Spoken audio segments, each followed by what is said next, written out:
Okay, so welcome to American Heritage Virtual College Fair. You will be able to ask questions. There's a Q&A button that you see right on your screen. And then your camera and microphone are off, so the panelists will not be able to see you or hear you. So if you have questions, you're going to want to type it into that Q&A. And this is just one of many college presentations offered. So make sure that you are signing up for sessions in the next time slot if you are able. And recording of this will, of course, be available as well. And so each group is going to be able to have 6 minutes. And so we are going to kick it off right now with American. Hi, everyone. I'm just getting my screen share up there. I'm Kari Johnson, and I'm the Director of U.S. Operations at the American University of Paris, so different than American University in D.C. We're 1,100 students, so a small student body located in the center of Paris, and we come from over 100 different nationalities. And that's really what defines AUP, is that we are an international student body looking for those diverse and global opportunities. Inside of our classrooms, our classes are mainly less than 20 students, so a really intimate environment where faculty have office hours, we don't have teaching assistants, and it's a really intimate learning environment that takes advantage not only of the classroom and our professors, but also as Paris as a city. All of our coursework is taught in English, and you do get a US degree from AUP, so even though you're in Paris, you'd be still doing that same 4-year study plan. We have majors in a lot of different sectors, but it's kind of sleek and trimmed down. We do have things that range from humanities to business to communications and politics, and a lot of our programs will have an international focus in them. We're located in the heart of Paris in the 7th arrondissement, so right between the Eiffel Tower and Les Invalides.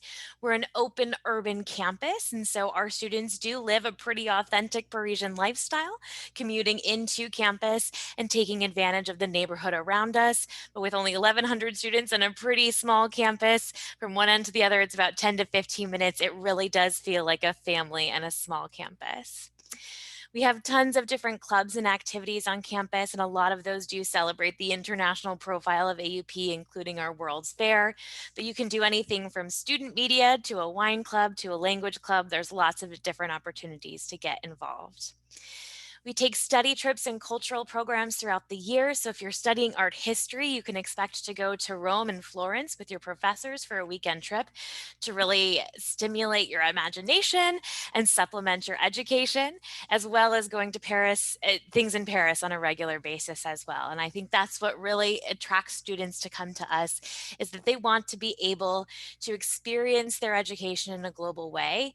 We always call our students global explorers. I think they really take advantage of the opportunity of where Paris is located to launch them onto a global playing field. We do offer residence halls and housing, so you don't have to worry about finding an apartment in a different country, in a different language. We would take care of that for you. And so our students are living in single or double rooms within residence halls that are about 10 to 20 minutes away from campus by public transit. So our application process is pretty standard. We're on the common application and ask for essays and activities, lists of recommendations. We are a test optional university. It's not new for us this year, though many have just joined us in this lane. We've been test optional for a really long time, and we do a holistic admissions process. We follow a pretty typical timeline in terms of our admissions process. We have an early action option in November, and then regular and priority admissions later in the spring. Our total cost of attendance is right around 50,000 euros. So that's tuition plus what we estimate for living costs, which includes travel and books and all sorts of things. And we do have scholarships and financial aid at AUP. So merit scholarships, financial aid that you can apply for, and you can use some FAFSA funds as well to fund your education at AUP. What I mentioned earlier about our students being really internationally motivated, I think shows in our alumni outcomes. Many of our students are working in the international fields and have some international aspect to their career. So whether that's working in another language, working in a country that isn't their native country, or just having an international arm to the work that they do. And I think that's what attracts students to AUP, is to come and have this adventure abroad and to have it be a little bit larger. So if you have questions, you can feel free to put them in the Q&A and I'll be happy to answer them. This is my contact information. I do work with all of the students from Florida, so you can feel free to get in touch with me if you'd like.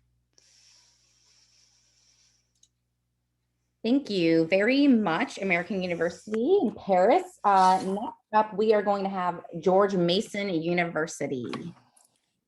Hi, good evening, everyone. My name is Jeff Fusco, and I am the Senior Assistant Director of Regional Admissions at George Mason University. I'm based out of Orlando, Florida, and work with all of our students from the state of Florida who are interested in an educational opportunity at Mason. I'm here to share a little bit about our Mason story. I am a proud Mason alum. I graduated back in 2013 and have been living in Florida ever since. So I like to share my love of the university, both from the staff perspective, but also as an alumni. And one of the main reasons that attracts students to Mason is our location. We're located in suburban Fairfax, Virginia, just 15 miles west of Washington, D.C. And our location really impacts every part of the Mason student experience.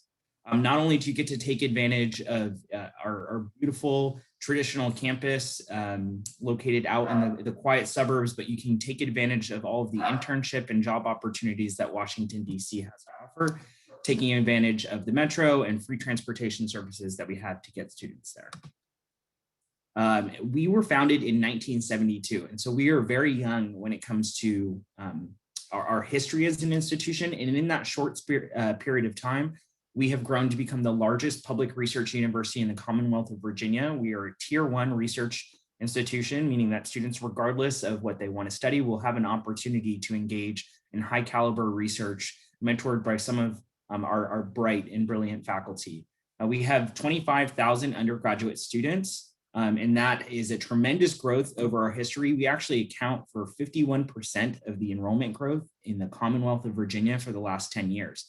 And so we are a rapidly growing student body. When I was a student at Mason, we had just about 16,000 students.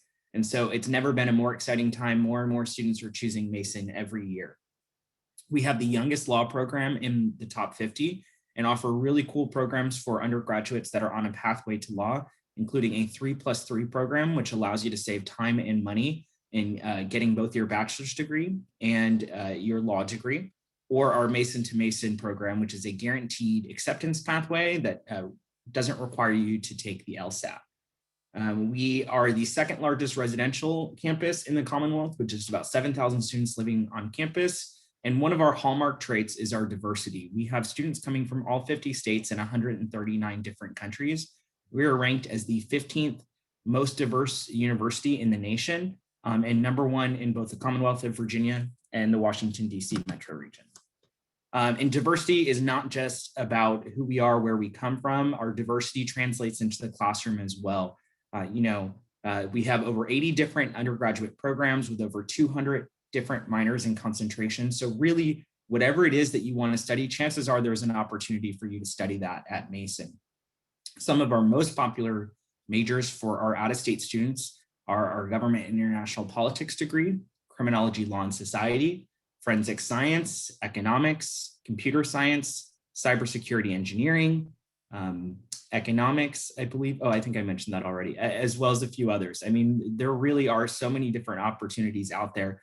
And we have over 55 accelerated master's program, similar to that 3+3 law program I mentioned. It allows you to save time and money on a pathway to getting both a bachelor's degree and a master's degree within a 5-year period. Even though we are the largest university in the Commonwealth, one of the things that we're proud about is our small student faculty ratio. We have a 16-to-1 ratio, with our average class size being 25 to 35 students. 80% of our classes have 40 students or less in them. And so that's great to keep in mind, especially if you're concerned about being in that large classroom environment. Experiential learning is also really popular with our students. 90% of Mason students will graduate with experiential learning credits on their transcript. Whether that means an internship, research, study abroad, or all three of them, our students love to take advantage of getting outside of the classroom and getting hands-on experience to make their degree more worthwhile. On the left, you'll see Horizon Hall, which is our newest building on campus, home to our College of Humanities and Social Sciences. And to the right, you'll see our Arlington campus, which is home to our brand new School of Computing, located just blocks away from Amazon's new HQ2, where they anticipate 25,000 additional jobs over the next 10 years. And so we're excited to help support that. They have identified George Mason graduates as their #1 talent pipeline. And so we're really excited for this partnership that is looking to be developed over the next few years. Speaking of employers, there are lots of great employers, and you're going to hear from some of my other colleagues in the DC region today. The internship opportunities and job opportunities in and around the District of Columbia are really next level, and they're going to provide world-class experiences for you during your time as a student and really great job opportunities once you graduate. These are just some of the examples of the employers that are working with Mason graduates, hiring Mason graduates, and selecting our interns. To talk about the nuts and bolts, we do have an early action deadline of November 1st. All out-of-state students are automatically evaluated for merit scholarship, ranging from about $11,000 per year up to $19,000. So we offer pretty generous awards to help cover that cost of out-of-state tuition, with our middle 50 percentage being about a 3.3 to 3.9. 1100 to 1220 or 23 to 29. We have been a score optional institution since 2006. And this past year, we pretty much removed standardized tests as a major factor in our admissions process. If you have your scores, we encourage you to send them, but know that they don't make a major difference with us one way or other. We look much more deeper into your GPA, your extracurricular involvement, and your course trajectory. We are on Common App in the Mason application and believe in holistic review. And here is my contact information in case you want to follow up or ask me any specific questions. But thank you all, and go Patriots. Thank you so much from George Mason University. Next, we are going to have George Washington University.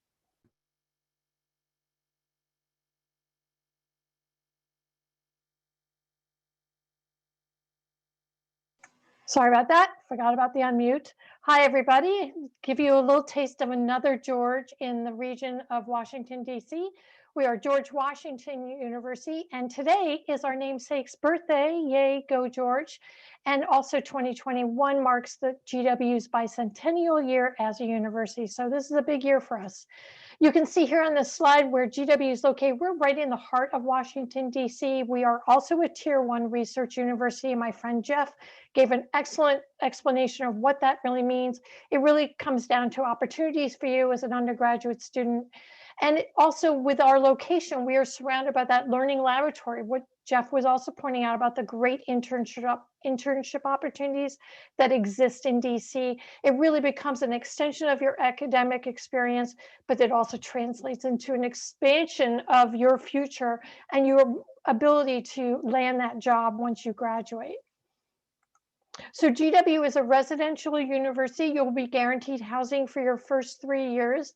And then as a senior, you can choose to go off campus. You make that choice. About 25% of our seniors do choose to go off campus. We have 2 campuses that make up GW. They are just 3 miles apart. And so our students have the opportunity to have that full city experience, which is known as our Foggy Bottom campus, 20 city blocks, 5-minute bike ride, or a 10-minute walk to the National Mall. We're 4 blocks from the White House. The Mount Vernon campus is a shuttle ride away that runs 24 hours a day, load and go. It provides a much more of a natural green space opportunity for our students. And about 700 of our first year students have chosen to live on the Mount Vernon campus and are living and learning communities that are located there. So when you're going across campus, no matter where you rest your head at night, you're still fully a GW student. No student is taking classes in just one area because it is fully integrated, and it really does give you the best of both worlds. Our students describe it as the perfect blend of city, campus, and community. So some quick facts about GW. We have 11,000 undergraduate students. We also draw from around the globe. So we have 130 different countries and all 50 states represented. Our average class size is just 29 students, so you'll also be able to have that great relationship with your faculty, no matter where you study at GW. And it also is a great way for you to kind of plan out what you'd like to do, because we give you lots of opportunity right from the start. We have 7 different undergraduate schools, and you can do direct entry application to any of these schools. You actually can choose up to 2 of the 7. I'm going to quickly jump to this slide so you can, excuse me, sip of water. I'm not used to talking as much right now. So again, you get to tell us where you'd like to start with your intended major. So you can cruise through these and you can see the many different choices at GW, anywhere from the liberal arts, where most of our students study in the Columbian College. We do have also a art and design and performing arts school. We have a School of Media and Public Affairs, which is our journalism program. The Elliott School of International Affairs, located directly across the street from the Department of State. Yes, I am bragging about that. Our students love that access. We have the Milken Institute School of Public Health. We offer you the only public health undergraduate program in Washington, D.C. The School of Engineering, which is small, and it's small by purpose. We have about 750 students in our School of Engineering. And then the final school choice you have is our School of Business. So we always like to point out at GW that you're also going to find a full college experience by being at GW. We have a wonderful student life programs. We have over 50 intramural club sports. We have Division I athletics as well. Our students really define their experiences by their passions. And so student life is really big and robust at GW. You will find Greek life if that's something you're looking for, but you also have 500 student organizations to explore. GW will also offer you 70 service-based learning courses, which allows you to combine community service with academics. We have 375 study abroad programs in over 60 different countries as well. Food is a big thing at GW, and our students love our uniquely student-driven approach to dining, which is an open dining model. That means every single day you have 105 different places to use your G-Roll card. It works both on and off campus. You can even order food on Grubhub using your G-Roll card. You could be doing that internship at the Capitol Hill, or you could be exploring a DC neighborhood with your friends on the weekend, and you'll still be able to find places that accept the G-Roll card. So you are both on our dining plan, even when you're off campus. I'm probably going too fast, but I always get very anxious about the 6 minutes. So let's go through the application process here at GW. We are also a holistic and selective university. So our application process does look at every aspect of your application. We use just the common application. We do have 2 binding early decision rounds, and then we have our regular decision round. Still, even though we have these early decision rounds, majority of our students come to GW through our regular decision round. We still encourage students to choose that as an option. We're not going to push you to early decision if it's not the right choice. Now, what we mean by holistic review, you get to choose which schools that you'd like to explore at GW. You tell us what your plans are in mind, but you're coming in with an intended major. You have until the end of your sophomore year to declare that major that you're interested in, because quite frankly, we expect that you'll probably change your mind, or you may want to cross school study and do a major and minor between schools. We also have a test optional policy. We've had that opportunity since 2015. We have no plans on changing that. We leave that entirely up to you. You get to indicate on your application how you'd like us to evaluate your file. If you're applying to our Corcoran School of Arts and Design, there is a portfolio requirement. And then you can also see that we have great scholarships and financial aid. I see my time is coming up. Here's our admissions website, and here's my contact information. Thank you so much for your time. Thank you so much, GW. Next, we are going to have Loyola University, Maryland. Hi, good evening, everybody. Can everybody hear me? Can I get a thumbs up? Carol, I see your camera on. Okay, you looked at the camera. It means it's on. Wonderful. My name is Patricia Bryan. I'm the Assistant Director for Diversity, Equity, and Inclusion at Loyola University, Maryland. I was born and raised in Puerto Rico, which is why I'm rolling my R's. Completed my undergraduate and graduate at Loyola. So I've been here for the last, I would say, 10 years before moving in from the island into one of our amazing dorms at Loyola. So I'm really excited to talk a little bit about the overview of the university. And just as a quick parentheses, right? These are just 6 minutes of a really quick overview. So if you're interested in learning more, please feel free to follow up with any one of us. We'll be happy to set up additional time after the event. So Loyola University, Maryland is a private Jesuit institution, a liberal arts university located in Baltimore City, so about 45 minutes north from DC, which we've been talking a lot about in the last few minutes. So if you're familiar with the area, you'll know that you'll have access to all those major cities by being in the Baltimore region. So strong truth, well lived is a motto here that we more than very conveniently plaster on most of our walls. It's the essence of who we are as an institution, right? Providing strong academics, helping you identify your strong truth or your moral compass, and identifying your passion sets and providing you therefore with the resources, the experiences, and the access to unique opportunities to turn those passion sets into lifelong careers. So where does that come from, this idea of a well-rounded liberal arts institution? All the way back to the Jesuits, right? The founder of the Jesuits, Loyola, where we bear our name, we're actually the first of all four Loyolas, established in 1852 by Reverend John Early. And ultimately, they had this groundbreaking concept over 500 years ago of cura personalis, right? Care for the whole person, body, mind, and spirit. So really educating beyond just the classroom memorizing and copying into an exam, but having that hands-on experience and those real life opportunities to prepare you for a fast-paced and changing, diverse world. So ultimately, if this system of education has been around for 500 years, we believe that it's time-tested and future-proof. So that's the advantage that you're taking in our education at Loyola. We have just short of 4,000 undergrads in our Evergreen campus right in the heart of Baltimore City. That means that as of now, we're the smallest university in the group, but in that number of 4,000, we're seeing over 40 states and over 40 countries represented. About 32% of our students will identify of a multicultural background, which we're really proud of. And so constantly making sure that we're providing a really sort of residential experience, right? This is a beautiful campus, 81 acres. We're ranked actually in the top 10 in the nation for dorms like palaces. So providing not only with the academics, but the community that's going to provide you with that residential experience and challenge you. So Baltimore City is an amazing place to be that for that sort of experiential learning, right? We have over 13 universities in the area. It's one of the most underrated college towns in the US as of this moment. Over 200 neighborhoods. There's a lot of history here. And as you can see by all the sort of the quick statistics in the presentation, there's just a lot of opportunity for young professionals. One thing that I'll highlight here is the Baltimore College Town program. If you've never heard of this before, basically 2 of our alums graduated and created a program where students are able to take classes at any one of those institutions for free without having to apply there. Those credits automatically transfer to a degree at Loyola. So 13 for the price of 1 is not a bad choice. And so in terms of a deep dive in the academics at Loyola, this is right our heart, our compass.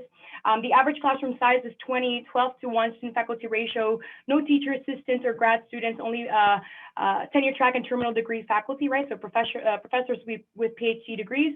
We're ranked number 4 for our commitment to excellence in teaching, right? So truly at the heart of who we are, this essence of education, of access to your professors and community, both inside and outside of the classroom.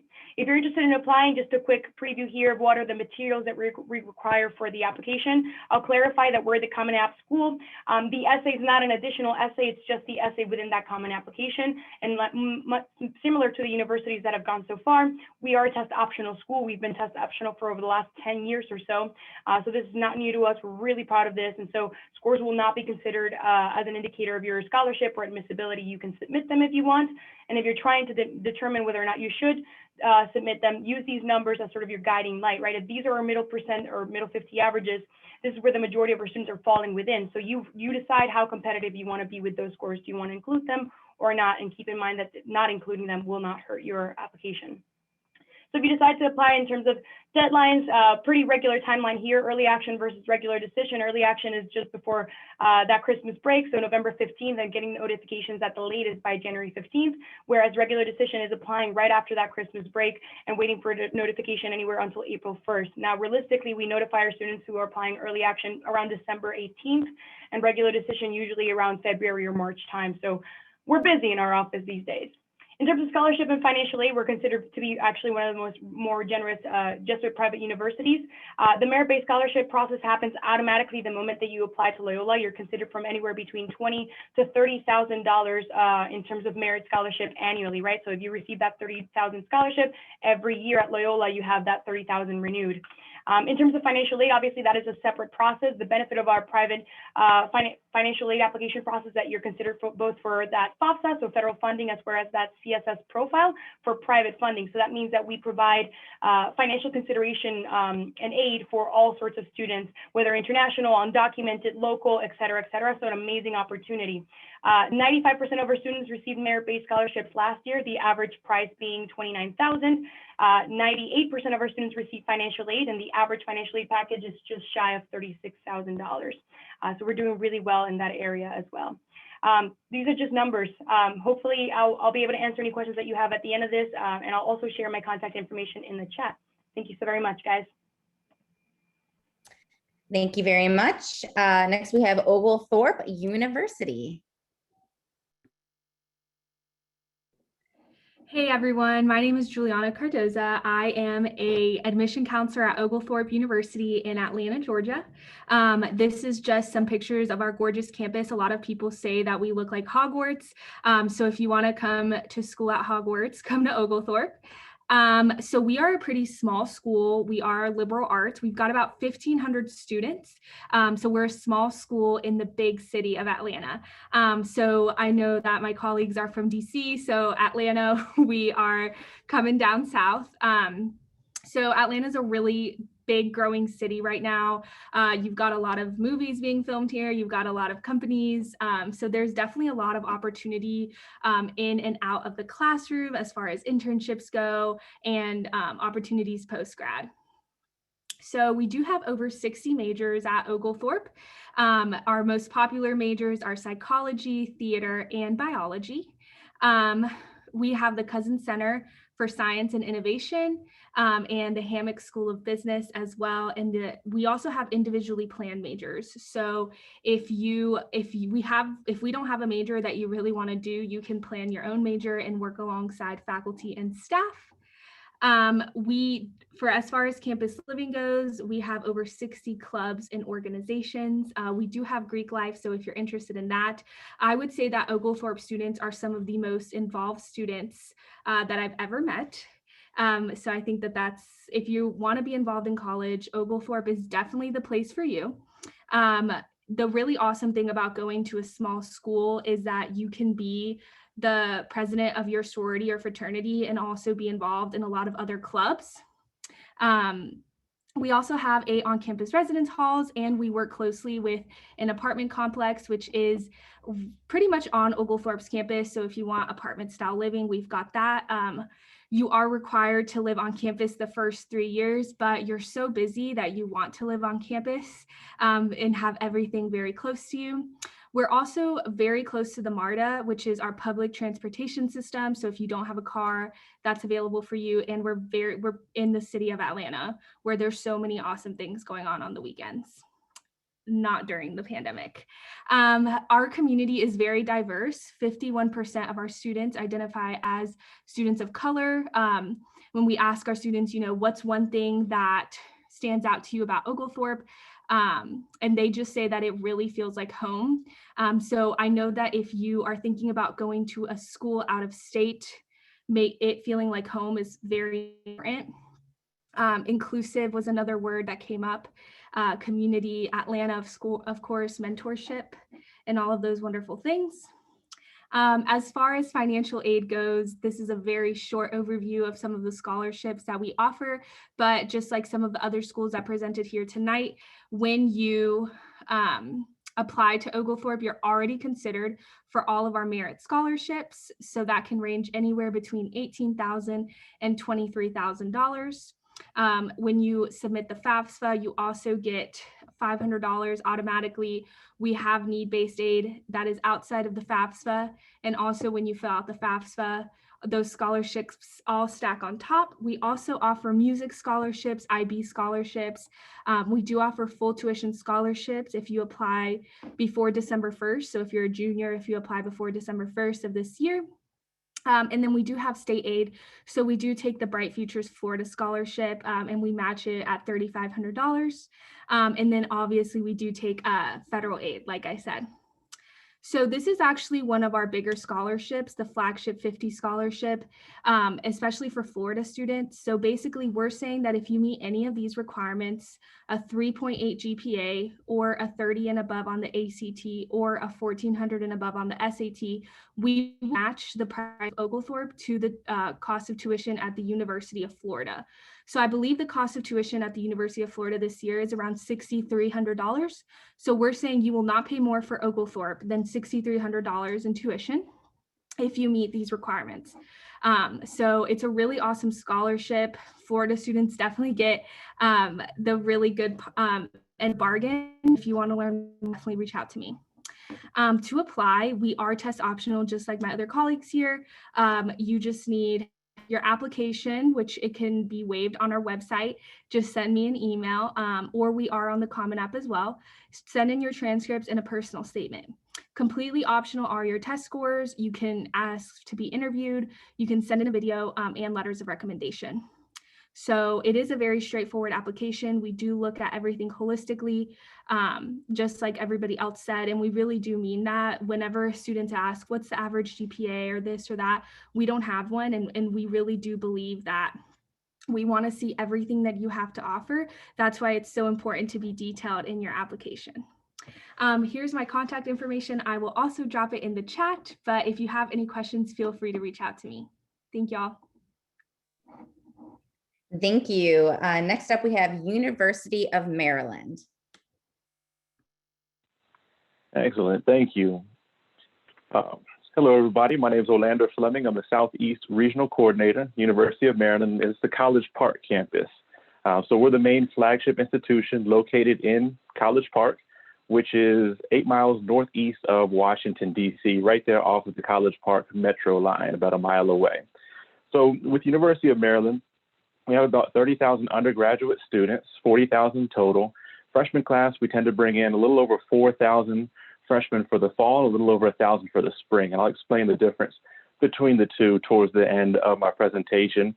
But we have 12 different colleges and 90 different majors divided amongst them. And there's also another area that you could be tagged to, which is our letters and sciences, which is similar to basically undecided, that you could come in as, or if you applied to one of our limited programs, could be placed into if you're not directly admitted into one of those majors. Our student faculty ratio is 18-1. We have over 800 different clubs and organizations you can choose from. You have Greek life, cultural clubs, different clubs that you can take advantage of that have to do more with outdoors, gaming, you name it, a little bit of everything on campus for students to get involved in. We are Division I, part of the Big Ten Conference, and not only does that benefit, of course, the athletics, but also academics. So as part of the Big Ten, there's what we call the Big Ten Academic Alliance. And so with your studies, if you'd like, we have partnership with the other Big Ten schools. So say you're Michigan, Ohio State, Penn State, you name it, where if you want to conduct research with them, you can do so, where you'd be able to go for the semester and be able to finish up a research project at the undergraduate level. So it's a pretty unique opportunity. We have students from those campuses also come to College Park because of our location. It was mentioned a little earlier by some of my other colleagues about the location being in the DC area. They explained it very well. One thing I always point out as well is the timing of those internships that you can take advantage of. If you're looking at a major that you'll eventually be in DC for, you're limited to the summertime. Whereas if you come to one of the DC area schools, you have fall semester, spring semester, and summer that you can take advantage of those internship opportunities. And it makes it perfect for you to be able to eventually have that stepping stone into a career or graduate school. In addition to that, for those parents connected, it's not only about what you know, but who you know. We have over 388,000 alumni that are around the world. So it's a great networking opportunity for you to take advantage of, be able to reach out to. And we also bring alumni to campus to be able to interact with students throughout different events. And it's generally a university career-wide opportunity, or it could be based off of your specific program, like say a business or engineering alumni that come back and just chat a little bit more about what you can take advantage of. About 46% of our students are identified as students of color, and we have over 105 different countries represented on our campus. With that, 40 different residence halls. You can choose from single sex, co-ed, gender neutral, gender inclusive, you name it, we offer it out on our campus. It's a pretty simple process to be able to ask for one of those residence halls when you go through the process of confirming your enrollment. As far as how to become a TERP, so we have a couple different options. You can either apply through the coalition or through the common application. Either one, it does not matter. If for any reason you decide not to apply to us directly as a freshman, but you apply later on as a transfer, you will have to use the coalition. That's the only application for transfer, but for freshmen, you can use whichever one you want. As far as a profile, looking for mainly an A, B average student. Students from Heritage tend to be within that profile, more A's and B's, a mixture of rigor. So some of those honors and AP courses that are offered, we love to see when reviewing. With the test scores, our mid-ranges are between a 30 to a 34 ACT composite score, 1330 to a 1490 SAT, and we do super score both tests. This past cycle, we were test optional. As of today, February 22nd, 2021, we have yet to determine what we would do for next year's cycle, but please pay attention to our website. We will let you know if we will move forward with that plan again next year or if we will require tests for everybody. And we'll let you know the details on that. For those students who might be international students, we do have TOEFL requirements, so you have to submit either the TOEFL, IELTS, or the Duolingo test. You'll need at least a 95 on the TOEFL, a 7 on the IELTS, or a 120 on the Duolingo exam, and submit that to us as well, in addition to the other required documents, which are going to be your letters of recommendation, your transcripts, of course, your essay, and your application as well that will be submitted to us. There are 2 dates you can apply to us by. Only remember one. It's the early action one, November 1st. It's the only one you should be concerned with. It's going to be your most beneficial application deadline that you apply by. You'll submit everything in by that date. You're automatically considered for scholarships. Those scholarships range from $2,000 to a full academic ride, although they are limited to U.S. residents and U.S. citizens and permanent residents. And so those are the 2 categories that will receive these scholarships from us. With the deadline, you will find out by February 1st of an admission decision. We'll release it all at once, and you will automatically be reviewed for what we call living learning programs. And those are going to be opportunities where you live in special residence halls tied to a unique community.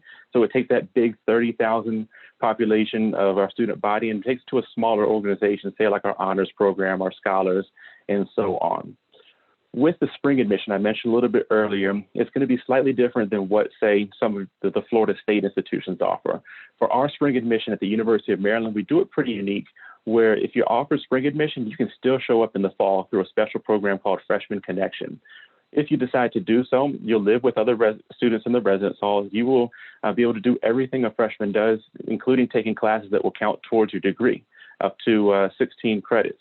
The only difference is your classes would be limited to 4 to 8 p.m., Monday to Thursday, and all day Friday. So non-traditional hours, but you still get all the benefits of being a student on campus. And once the spring semester kicks in, you are good to go and able to choose those 8 a.m.s that you might have missed during the first semester. So that's a little bit about us. Thank you for your time. I will share my contact information and look forward to answering any questions in the Q&A. Go Terps.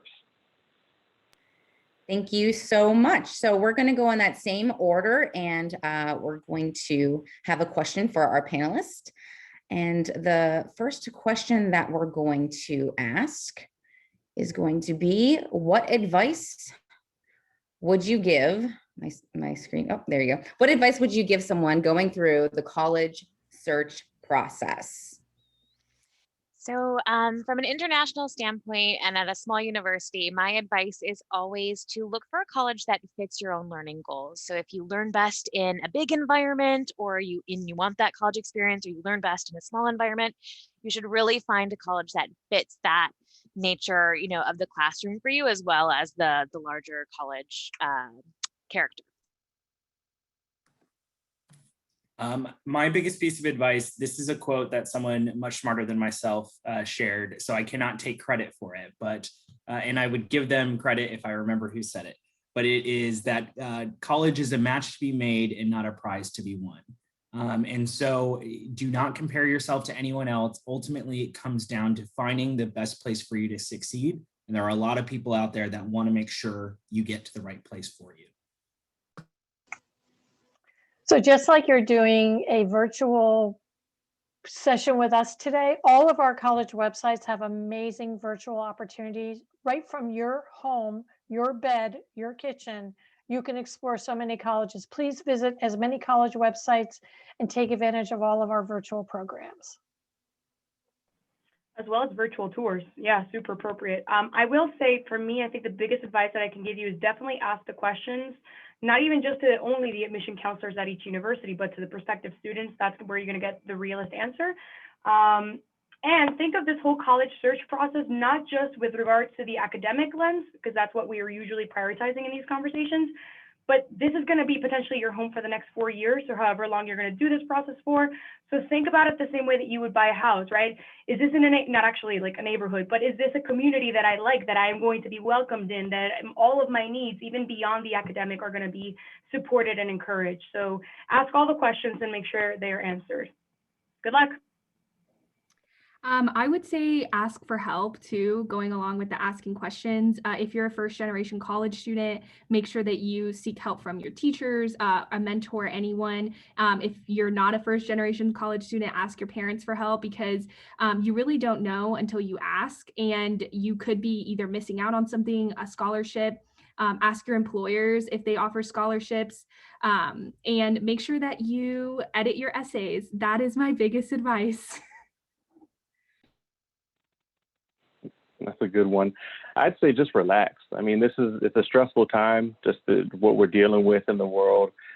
This application process was stressful pre-pandemic. So just sit back, relax, and take a big, deep breath. It will all work out in the end for you. You'll find a home that will be the best fit for you. Thank you. We have time for one more question. So the next question is going to be, what is your favorite event or tradition on campus? And first up is American University.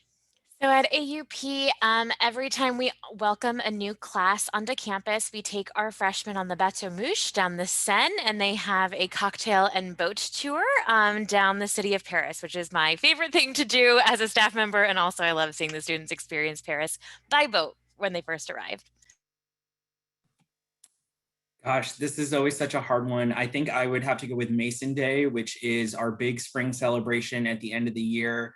We take out one of our parking lots and we turn it into a giant carnival. We have a concert that happens. They bring in food trucks. And so there's all sorts of different tasty treats that you get to take advantage of, and have some cool kind of live performances that happen. So there's a lot that goes on in DC and on GW's campus, but I think the sort of culminating experience is what's behind me here, which is not a super spreader event. It's our graduation on the National Mall, and fingers crossed that will happen again very soon. Yeah, it's hard to pick up the one event that I like the most. I think so much like George Mason, we have Loyola Palooza, which is kind of the same concept, but Loyola's version of it. One of the cool things is that the performer who plays or performs at Loyola is open, like the opening band is chosen through, this is a long story, but basically a competition of bands on campus. So all local bands compete for that, like who's going to open up for the big celebrity performing that year, which is kind of a big deal. And all of these announcements of who's performing and who's opening are made through the Black Student Association fashion show that happens every year. And it is probably one of the biggest events on campus. Every student of every major concentration has basically a say on creating that event. Whether you're into voguing fashion or not, it's really cool to put that aside and just participate for, a good cause. You're promoting local brands and businesses, and you get to have fun, and students get to highlight their skills in the various areas, which is wonderful. And everybody comes together for one really fun night. Oglethorpe also has something very similar right before finals. We call it Quad Fest, and it's just like a really fun event for all students. You've got performances, food trucks, like really fun games. We did like sumo wrestler bouncing one year. So it's just really fun. I would just say college is really fun in general. So definitely some things to look forward to.